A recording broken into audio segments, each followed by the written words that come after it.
ସ୍ୱାମୀ ମରୁ ପଛେ ସଉତୁଣୀ ରାଣ୍ଡ ହଉ ଚଳ ଚଞ୍ଚଳ ହେଉଛି ବିଚଳିତ ରାଜନୀତି ଓଡ଼ିଶାର ଚିତ୍ରପଟ ସଞ୍ଚାଳିତ କରିବା ପାଇଁ ଉଭୟ ବିରୋଧୀ ଲାଗି ଯାଇଛନ୍ତି। ଆଜି କଂଗ୍ରେସ ଓ ବିଜେଡି ଉଭୟ ଷ୍ଟାଲିନଙ୍କର ବୈଠକରେ ଯୋଗଦେବା ପାଇଁ ଚେନ୍ନାଇରେ ପହଞ୍ଚିଛନ୍ତି। ସୀମା ନିର୍ଦ୍ଧାରଣକୁ ନେଇ ଯେଉଁ ଆଲୋଚନା କରାଯିବ ତା ମଧ୍ୟରେ ଓଡ଼ିଶାର ସ୍ୱାର୍ଥ କଥା ରହିଛି, ଯେଉଁ ସ୍ୱାର୍ଥକୁ ସବୁବେଳେ ବିଜୁ ଜନତା ଦଳ ପ୍ରାଧାନ୍ୟ ଦେଇ ଆସୁଛି ଏବଂ ଆଗକୁ ମଧ୍ୟ ଦେବ।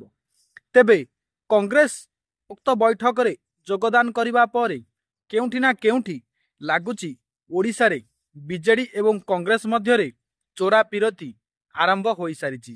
ଦିନେ ବିଜୁ ଜନତା ଦଳ କଂଗ୍ରେସ ବିରୁଦ୍ଧରେ ନିର୍ବାଚନ ଲଢ଼ି ରାଜ୍ୟରେ ସରକାରକୁ ଆସିଥିଲା।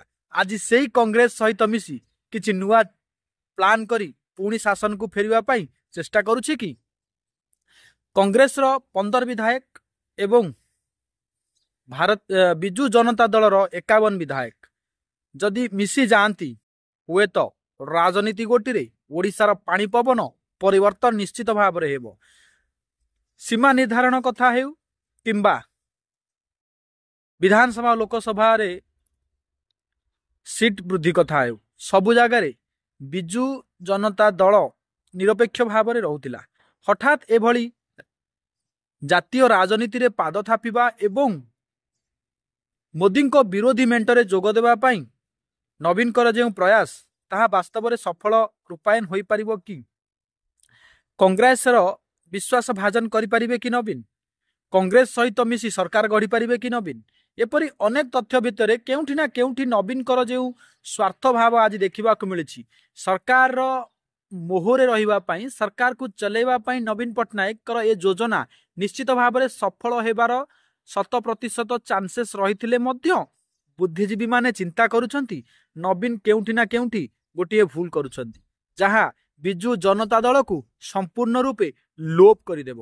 କାହିଁକି ନା ଭାରତୀୟ ଜନତା ପାର୍ଟି ସହିତ ଯେତେବେଳେ ନବୀନ ପଟ୍ଟନାୟକ ସରକାର ଗଠନ କଲେ ଏବଂ ତାଙ୍କ ହାତ ଛାଡ଼ିଲେ, ଭାରତୀୟ ଜନତା ପାର୍ଟି ଆଉ ଆଗକୁ ବଢ଼ିପାରିଲା ନାହିଁ। ଏବେ କଂଗ୍ରେସ ସମ୍ପୂର୍ଣ୍ଣ ରୂପେ ପଙ୍କରେ ପୋତି ହୋଇ ରହିଛି। ପଙ୍କରେ ପୋତି ହୋଇଥିବା ଲୋକକୁ ଉଦ୍ଧାର କରି ତାଙ୍କ କାନ୍ଧ ଉପରେ ବନ୍ଧୁକ ଥୋଇ ସ୍ୱୀକାର କରି ଯଦି ନବୀନ ପଟ୍ଟନାୟକ ସରକାର ଗଠନ କରନ୍ତି ହୁଏତ କଂଗ୍ରେସ ଯେଉଁ 15 ବିଧାୟକ ଜିତୁଛି ଆଗକୁ ମଧ୍ୟ ଜିତିପାରିବ ନାହିଁ। ଏମିତି ବି ହୋଇପାରେ କଂଗ୍ରେସ କିଛି ଭଲ କାମ କରି ଲୋକଲୋଚନକୁ ଆସି ସମ୍ପୂର୍ଣ୍ଣ ରୂପେ ବିଜେପି ଏବଂ ବିଜେଡିକୁ ରାଜ୍ୟରୁ ଦୂରେଇ ଦେଇପାରେ।